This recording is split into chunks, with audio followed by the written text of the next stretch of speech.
बहुत दुखद है लोकतंत्र में इस तरह की घटना होना। जो इतनी सीनियर लीडर हैं, मुख्यमंत्री रही हैं वहाँ की, और उसके बाद उन पर हमला हो जाए और जिस तरह का व्यवहार हो रहा है, अगर सरकार करवा रही है तो ये बहुत निंदनीय है। क्योंकि ये सरकारें तो आती जाती हैं, किसी को अपमानित आप कैसे कर सकते हैं? वो भी चुनी हुई मुख्यमंत्री थी, आज नहीं है सरकार में, तो बहुत ज़्यादा फासले से नहीं हारी हैं। सेंटर फोर्स नहीं लगा होता तो शायद वो चुनाव नहीं हारती। ये सिक्योरिटी मिलनी चाहिए उनको, और सरकार की जिम्मेदारी उनकी सुरक्षा का इंतजाम करे।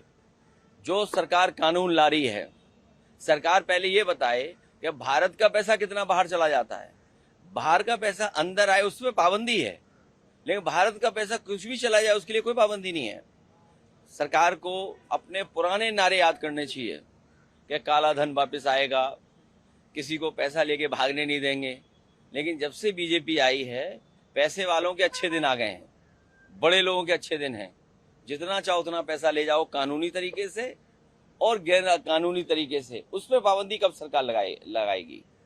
और अगर सरकार पाबंदी नहीं लगाती है तो इसका मतलब एफसीआरए केवल माइनॉरिटीज को परेशान करने के लिए, केवल संदेश देने के लिए कि हम ये कठोर कार्रवाई कर रहे हैं आतंकवाद और इधर उधर जो फाइनेंस होता है पैसा। लेकिन सच्चाई ये है, देखिए एफसीआरए पर हम इसे एक बड़े समुदाय के खिलाफ मानते हैं, और उस समुदाय के खिलाफ नहीं, देश के खिलाफ है। देश की शिक्षा, देश की प्रगति में जो एक संसाधन था उसकी कमी होगी, तो हम इसका विरोध करते हैं। जहां तक सवाल है सदन के डेडलॉक का, पूरी जिम्मेदारी सरकार की। ये जिद कहीं दुनिया में देखी है? गृह मंत्री कहे मैं नहीं जाऊंगा, प्रधानमंत्री कहेंगे मैं संसद में नहीं जाऊंगा, और हंगामा जैसे सदन शुरू होता है, जैसे विपक्ष से नेता, विरोधी दल या कोई बोलने खड़ा होता है, फोटो कवरेज है, मंगा के देख लीजिए, पूरा सत्ता पक्ष खड़ा हो जाता है। तो सत्ता पक्ष के पास बहुत कुछ छिपाने को है। सत्ता पक्ष कुछ कर नहीं पा रहा है तो वो संसद नहीं चलने दे रहा है। 3 हफ्ते पूरे बीत गए, अब तो अंतिम 4 दिन भारत में आ रहा है। इसको रेगुलेट करने के लिए ही एफसीआरए एक्ट बना था।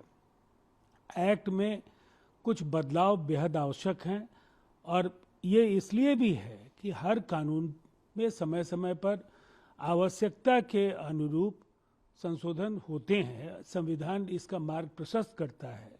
फिर हिचक क्या है? और जिन मुद्दों पर बहस करनी है वहाँ अपनी बात रखनी चाहिए विपक्ष को। लेकिन अभी भी स्थिति स्पष्ट नहीं है इन तीनों विधेयक को लेकर, क्योंकि विपक्ष लगातार हंगामा कर रहा है, सेशन को चलने नहीं दिया जा रहा है। और आज भी अब साप्ताहिक अवकाश के बाद जब सेशन शुरू होता है तो देखना ये महत्वपूर्ण होगा कि क्या इन तीनों विधेयक पे चर्चा होती है और क्या ये बिल पास होती है। अभी तो हम स्पष्ट तौर पर एक बात कहना चाहेंगे, संसद में जो संख्या बल है, हमें विपक्ष के सहयोग की जरूरत है।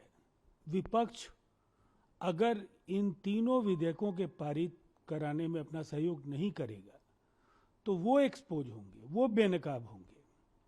अब उन्हें तय करना है कि आने वाले वर्षों में आधी आबादी का आशीर्वाद उन्हें चाहिए या नहीं चाहिए।